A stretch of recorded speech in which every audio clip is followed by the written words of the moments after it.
Hey, what's up, YouTubers? It's me again, Brian, aka Gamer 55551, and I am back with this week's My 2 Cent Switch and Gaming video, where I take a look at some of the stories that came out and give you my thoughts and my opinion.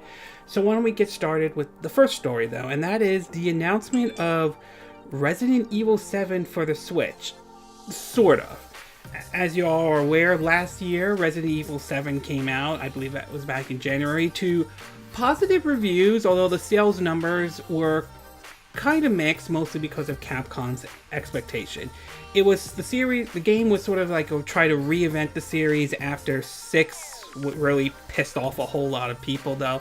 And the game, like I said, the game got high praises, though, from a lot of people. So it was interesting to hear that a Nintendo Switch version was going to happen, this week, but there was somewhat of a catch, and that is sort of the cloud version, and so far the response has not been very positive to that one. So according to several articles, again, links will be in the description of this video, though. The first one from Nintendo Life points out that this morning, and this was on a Monday, though. This morning, Capcom announced that their most recent incarnation, if I'm saying the name correctly, of the iconic survival horror franchise Resident Evil Biohazard, in what they refer to in Japan, 7, is coming to Nintendo Switch this week, but there are a couple caveats, though. First of all, so far it's only been announced for Japan, with no indication of whether it's playable in English or if it's going to see a Western release. It will also be known as a cloud version, essentially similar to the service such as the PlayStation Now, that requires a constant internet connection. The game will be streamed from Capcom servers rather than played directly from the console. Finally, though, the price of it is 2,000 yens, 14, I think, in pounds, and $18. Asking price is limited to a 180-day ticket, giving access to all the game's previous release DLCs. There's also a 15-minute free demo available. Now, there have been several people that have played it, though. According to WCCF Tech, they're saying that one of the latest videos shared by a Japanese player, which can be checked out below, showcase how the game runs on the Nintendo Switch console, and it seems like it runs quite well. Not all that surprising, as the whole game is actually a PC version streaming to the console, though. However, it seems to be there are some reports that those who are basically, trying the Japanese version on their Switch version in the US, probably through, since the system's region free and all that stuff, are reporting problems. According to let's see, what's the site? According to Game Rant, they're reporting that video has started to appear online featuring gameplay footage of Resident Evil 7 cloud version on the Nintendo Switch. Many of these videos feature visuals that are far worse than the other versions of the game, which was expected considering the Switch's weaker hardware, but there has been some unexpected issue as well. As seen in a video below by Game Explained, Resident Evil 7 cloud version has seriously connective problems when trying to access it outside of Japan. In the video, the player is booted from the game multiple times, and they experience some stuttering issues as well. Since the game is only officially released in Japan, it's possible that these connective problems are certainly due to the fact that people are trying to play it outside of their intentional region, but it's also possible that Japanese Switch owners are having similar experience as well. As previously stated, Resident Evil 7 cloud version enables to run properly on the Switch, maybe simply because people are trying to play it outside Japan. Regardless, all the footage of the game runs poorly, may sour opinions on it, as well as cloud power gaming on the Switch in general. Resident Evil 7 cloud version has been met with criticism since its initial announcement. The game exclusively to Japan seems to have upset some fans, as it has a subscription feed and a lack of a physical version, as they express their disappointment online. Even though Resident Evil 7 cloud version appears to have problems, though, that doesn't mean the game can't make a comeback on Switch. Capcom could iron out the issue, or maybe even release a physical version of the game some point down the line.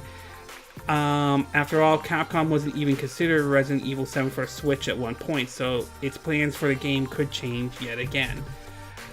Personally, in my opinion, I'm kind of mixed with the announcement of Capcom doing this, though. On one hand, I think it's great that Resident Evil 7 is coming to the Nintendo Switch, considering that we've got Outlast 1 and 2 have come over and so forth. But at the same time, I'm not comfortable with the idea of a streaming service, for the Switch version to be exact, considering that the whole idea or the whole concept behind the Nintendo Switch is this portable console that you could take anywhere, though. And the fact that if you're in an area that has no Wi-Fi whatsoever, you're not going to be able to play Resident Evil 7. Plus, I don't like the idea. I don't like the whole always online approach, because you have no control over whether or not you want to play a certain game or not, because if the servers are down, you can't play it or anything like that.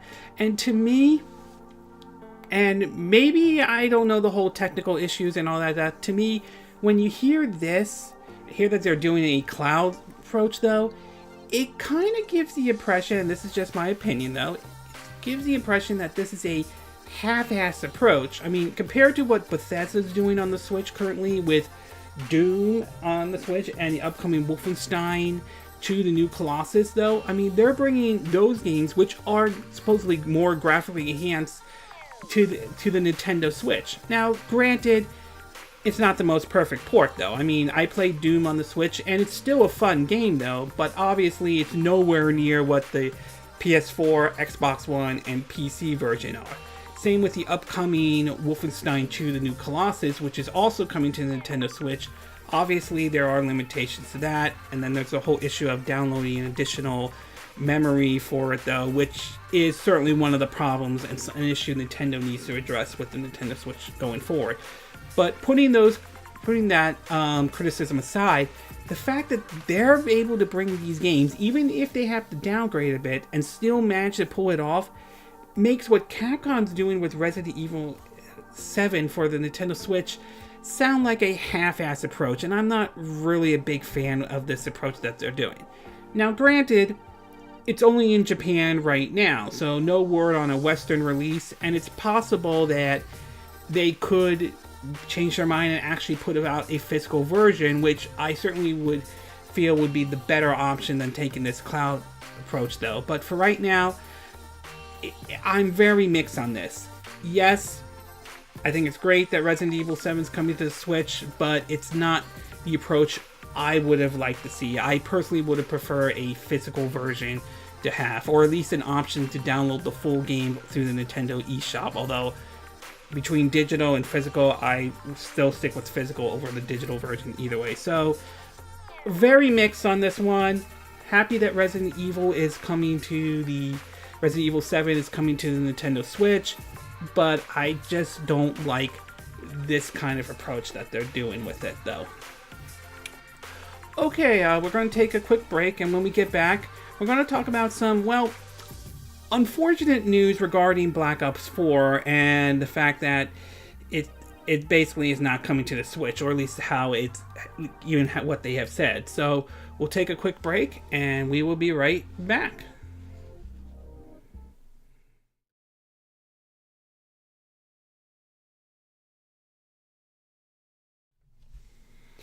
Okay, and we are back with part 2 of my 2-cent video, and for this week, we're going to be taking a look at comments that Treyarch has made regarding Black Ops 4, at least for the Switch version now.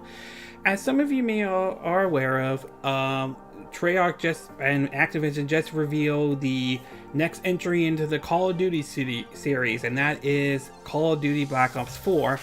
And it has been met with sort of a mixed response, that some people are not happy with some of the decisions are made. Some of it are pointing to the fact that there is no single player campaign in that, and basically they're aiming for like similar to what games like Fortnite and PUBG are, with rumors going around that Fortnite could be coming to the Nintendo Switch, although nothing's been confirmed at this time. So it was also interesting to hear earlier this year that of rumors going around of a possibility of Black Ops 4 coming to the Nintendo Switch, with several people claiming they've heard from several sources of what the Switch version was going to be and everything.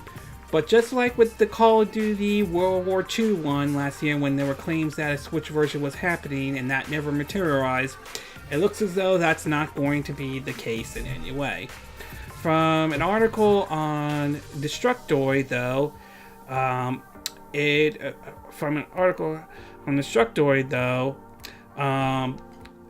some of a comment from Treyarch basically said, let's see if I can find it though, is that asked game designer Matt Source if there are plans to bring any aspects of Black Ops 4 to the system, to which he replies, no, there is not. And I think he also said, that's what he said though, which obviously is an indication that basically the game is not coming to the Nintendo Switch. Personally though, I'll be honest with you, I'm not really a big Call of Duty fan in any way though. The only entries I really enjoyed were Black Ops 1 and 2, and that was basically it. Mostly because of the story and the single player, to be exact, which it's a little disappointing that Black Ops 4 is not going to have it.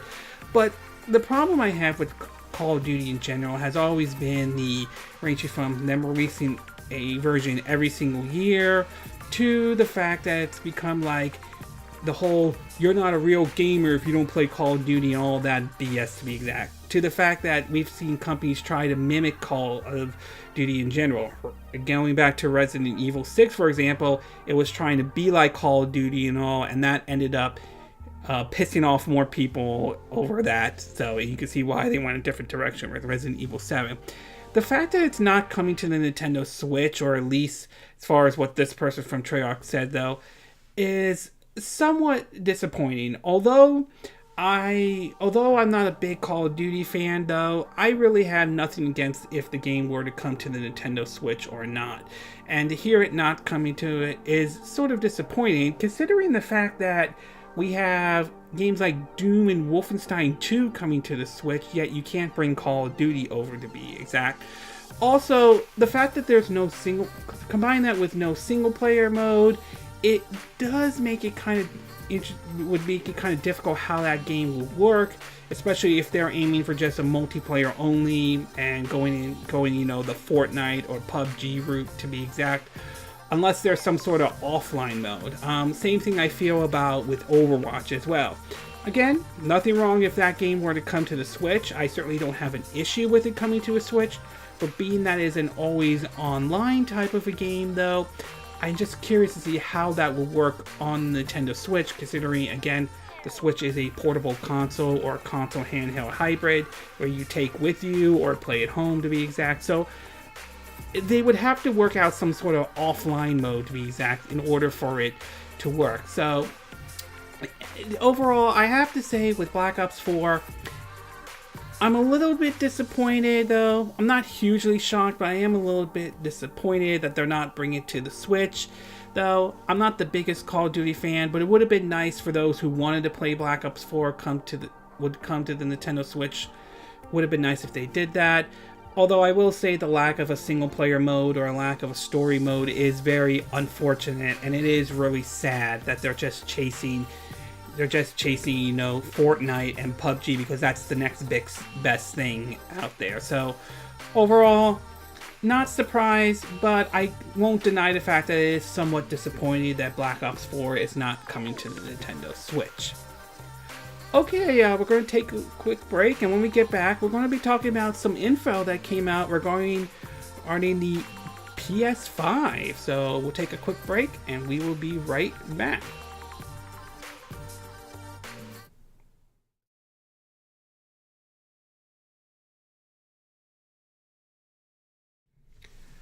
Okay, and we are back with part 3 of our video, and for this one we're going to be taking a look at some reports that have come out regarding what the PS5 might be. So this generation has been very much dominated by Sony. Sony with the success of the PS4. It has really become a very successful system. I think it sold about 70 million. I'm not 100% sure. I could be wrong on that, but in either way, the Sony must have been really happy, especially after the way things handled with the PS3 to be exact. But as we get closer and closer towards the console's life cycle, towards the end of the life cycle, it's pretty clear that a PS5 is going to happen, and many expect what the PS5 could be and what that system could be exact. Well, several articles have come out regarding what the PS5, what it could be and what it might be. So why don't we take a look at a couple of those articles. We'll start with the first one. According to the first one, it's basically reported when we could expect to see the PS5. And according to, I think one of the CEOs are saying though, it basically points out that it could be another 3 years. According to Extreme Tech, they're reporting over the last few weeks, we started to see some chatter about a possible next generation PlayStation 5, including a few experimentation of what the hardware might look like. Today, Sony poured some cold water on claims that never made much sense in the first place. The next generation PS5 is at least 3 years away, according to the head of Sony's PlayStation business. This was reported on the Wall Street Journal. That despite earlier rumors that suggest a launch date of this year or 2020 is the earliest date that made much sense to us. Sony, in fact, has very little reasons to hurry and amp calls to keep the PS4 in market for a while longer. Meanwhile, it's reported that Sony could be what the hardware for the PS5 could be, and it's reporting that it may have an AMD Ryzen, RYZEN, apologize if I'm saying the name incorrectly, processor. According to Digital Trend, it points out that AMD spent 4 years designing its Zen architecture to pack more performance per watts, providing a processor that could match the Intel's CPU in performance, but at half the cost. The first family of Ryzen 7, Ryzen, I think that's the word Ryzen, I apologize about saying the name wrong. Ryzen 7, Ryzen 5, and Ryzen 3 processors arrived throughout 2017, followed by the initial rollout of the second generation Ryzen processor based on a refreshed Zen design earlier this year. Serving as a principal programmer at Sony since 2009, Pilgrim is spending his time supporting the first generation Zen architecture, listed as Zenverse 1 in the LLVM compiler, if I'm saying the name correctly though. This information regarding this works reside on GitHub, where he made several Zenverse 1 based changes last week and submitted a cleanup for Zenverse 1 code on Friday. Improvement goes back at least 2 weeks. And despite this generation, one Zen reference in Pilgrim's works, he likely update the LLVM compiler with support for AMD's new Zen architect, refresh used in its 4 new Ryzen desktop processor. As previously reported, AMD's next processor family, its 3rd generation Ryzen processor for 2019, will be based on a 2nd generation Zen architect, Zen 2. Given Sony needs to be locked down to specific hardware now for a future PlayStation console release in the next few years, the company will likely miss out on Zen 2. And according to, I believe, US Gamer, there has been several reports on basically about its launch dates and so forth, though, and the possibility of what games could be launched. And they're pointing out there's possibility that Death Stranded could be a launch title. I mean, I wouldn't be surprised if that becomes a launch title for the PS5 if that happens. It could still come to the PS4, but I wouldn't rule out the possibility of a PS5. Last of Us 2 could be released on the PS5. Again, possible, but we'll have to wait and see. Horizon Zero Dawn 2, that I think is going to happen considering the success of the first Horizon Zero Dawn. I could see it being released on the PS5 as well. So we have that. In terms of prices though, this is from US Gamer, from an educated guess to what the PS5 could realistically cost when it inevitably, pardon me if I'm saying the name wrong, released, you have to look at past Sony consoles.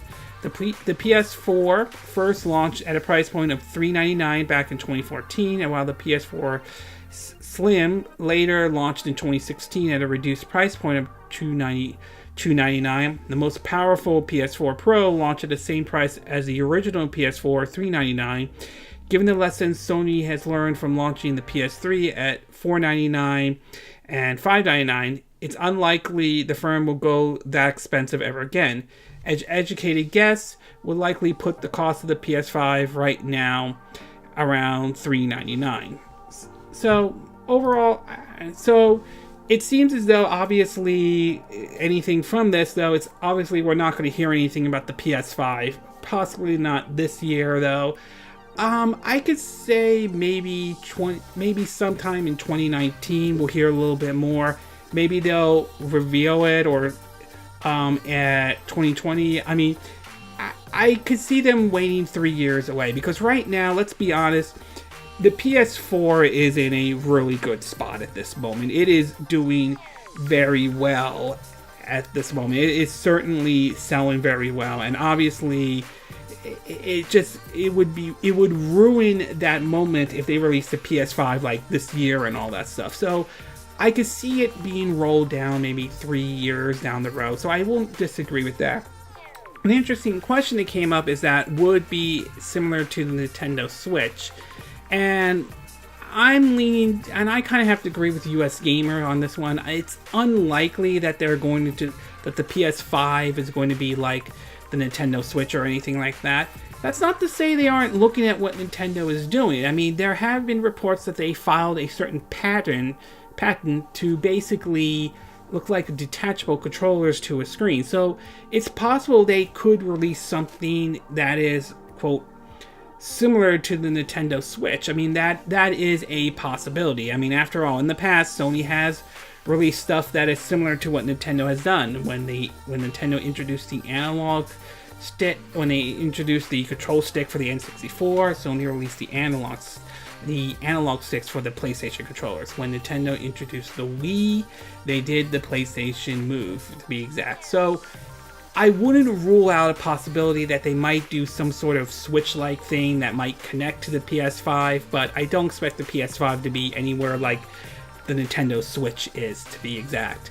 As for the price, it's going to be very interesting to see how the price is set up. Obviously, the more powerful your console is, the more expensive it's going to be. So clearly, Sony is going to try to find some sort of middle ground to make their system powerful, but at the same time, make sure that the cost is also something reasonable for consumers, to be exact. So it's going to be really interesting about that. And two other factors I think is going to be really interesting when the PS5 comes out, and these are two things I could think of. One, where's the Nintendo Switch going to be at this point by the time Sony releases the PS5? Will it still be doing well? Or could we see Nintendo maybe releasing a more revised version of the Nintendo Switch, maybe running on, say, like a Tegra X2, or maybe running on the Pascal, something like that? I mean, after all, Nintendo signed a deal with Nvidia that would last, the partnership will last for about, I think, 2 decades. So I could see Nintendo, in a certain degree, might release a revised version of the Switch that is a bit more powerful, maybe not on the level as PS5 if the rumors of what they're going with are true, but something close, maybe close to be exact. Again, I'm no tech expert like that or anything like that, but it would be interesting to see where the Switch would be, and it will be very interesting to see where the Xbox brand is once the PS5 comes out. As we're all aware of right now, the Xbox One X is currently the most powerful system at this time, though. But it will be very interesting to see where the Xbox One X is once Sony releases the PS5. It's possible Microsoft might release another Xbox, maybe a brand new Xbox.to, Xbox 720, or whatever it's going to be called.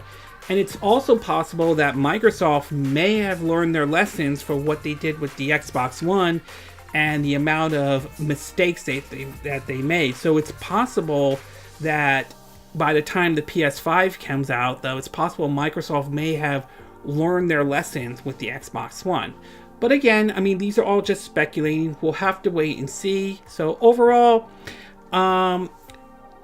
PS5 does look interesting, though, but I'm not surprised it could be 3 years away. Obviously, there's still some life in the PS4, and it's going to be interesting to see how Sony handles the PS5.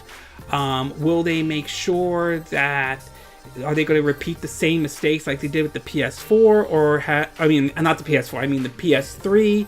Or have they clearly understand the success of the PS4 and they want to continue that with the success of the PS5? So it's too early to tell, but overall, some interesting info about the PS5 though, but obviously it's going to be a bit until we get to that point of what the PS5 ultimately looks like and so forth. And one last thing though with the PS5, if possible, and while this isn't exactly a deal breaker, I personally think the PS5 should have backwards compatibility to play your PS4 games though. I really think that would be a nice feature they have. Again, not a huge deal breaker, but it would be nice if it was backwards compatibility was there for the PS5 to play PS4 games. Okay, we're going to take a quick break, and when we get back, we're going to get to part 4 of our video, and that is the latest NPD sales that have just came out. So we'll take a quick break, and we will be right back.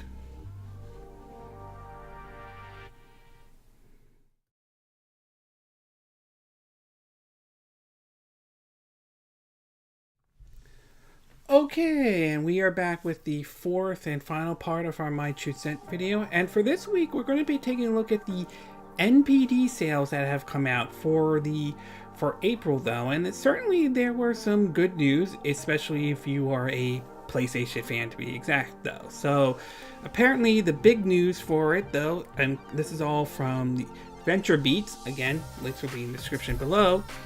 It points out that both video game spending and dad jokes were up in April. Consumer spending grew 18% year over year from the 699 million to 823 million across the board, though. It points out Santa Monica Studios' God of War had the best launch month ever for a PlayStation 4 exclusive in terms of dollar sales. It instantly ascended to #1 spot on the top selling list in April and is now the #3 best-selling game of 2018, behind Capcom's Monster Hunter World at #2 and Ubisoft's Far Cry 5 at #1. So in terms of software sales, according to the NPD, like I said, God of War 2018, I think that would be an appropriate way to say it so no one confuses the 2005 God of War, is at #1, with Far Cry 5 at #2, NBL 18 The Show at #3. #4 surprisingly has Labo Variety Kits, though. #5 Donkey Kong Country Tropical Freeze, though. #6 Mario Kart 8. #7 Grand Theft Auto 5. #8 Call of Duty World War II. #9 Super Mario Odyssey. #10 NBA 2K18. #11 PlayerUnknown's Battleground. #12 Tom Clancy's Ghost Recon's Wildlands. #13 The Legend of Zelda Breath of the Wild. #14 Monster Hunter World.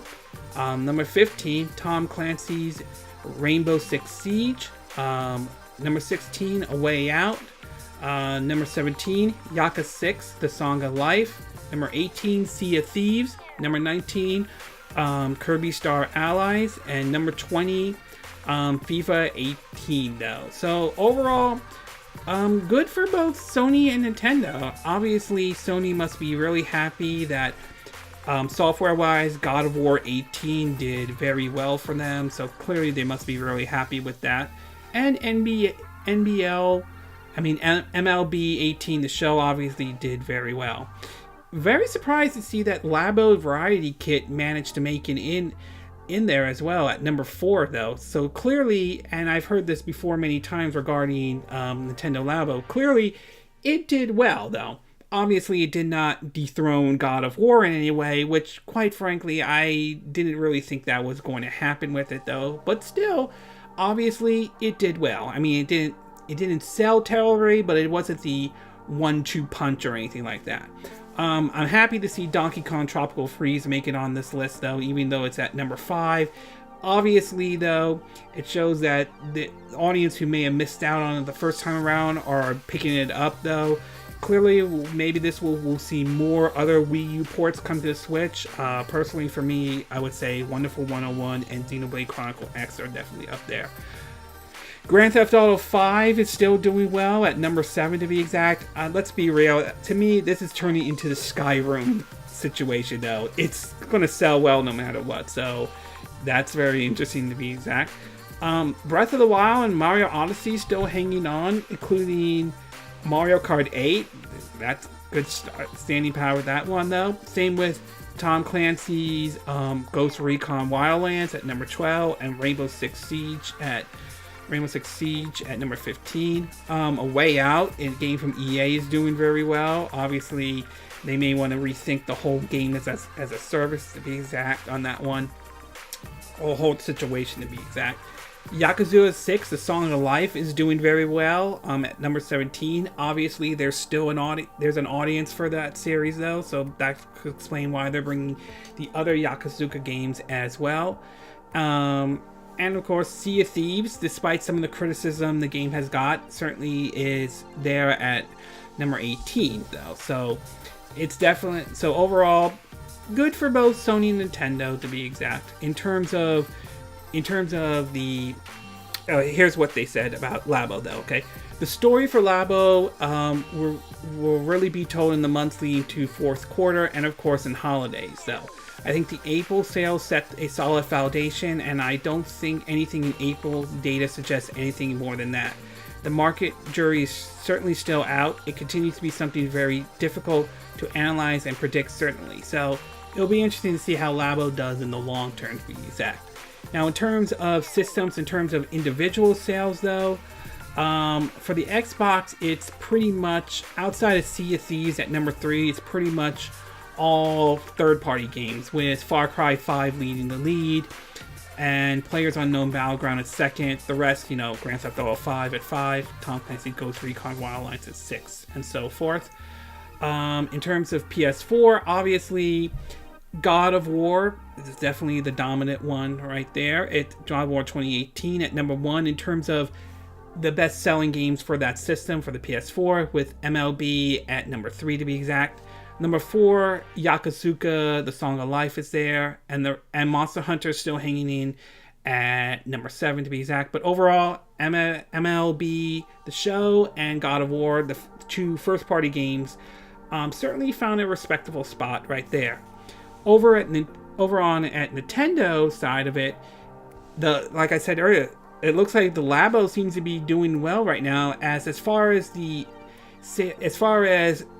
physical version for the Nintendo Switch, it seems that Labo Toy-Con number 1 Variety Kit is at number 1, though, with Labo Toy-Con number 2 Robot Kit at number 7. So clearly, it's doing well with the Nintendo for that, as for the Nintendo Labo. Obviously, it's doing very well on that front, with Donkey Kong Tropical Freeze at 2nd, Mario Kart 8 at number 3rd, Super Mario Odyssey at number 4, Legend of Zelda Breath of the Wild at number 5, Kirby Star Allies at number 6, Labo Toy-Con Robot Kit at number 7, Splatoon 2 at number 8, number 9, Mario plus Rabbids Kingdom Battle. That's very nice that it's still selling well, considering we have the upcoming DLC for it, which is going to be the one with Donkey Kong in it.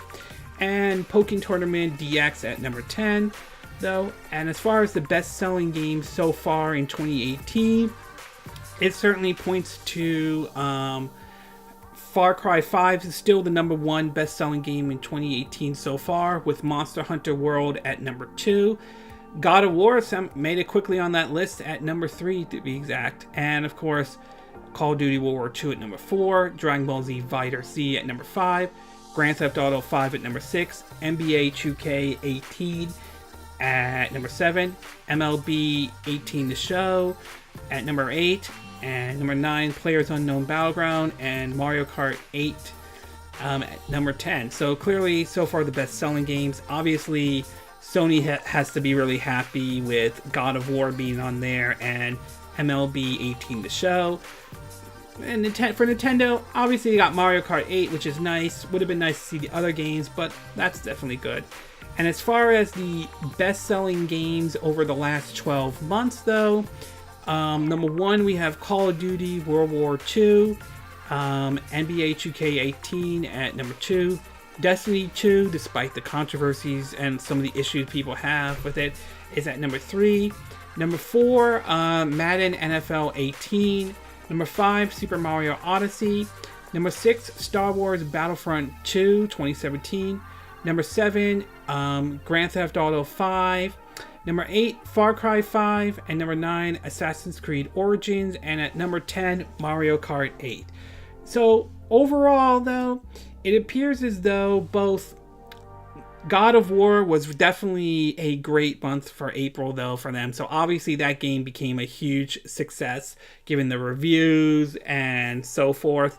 It's going to be interesting to see where Detroit Become Human comes out.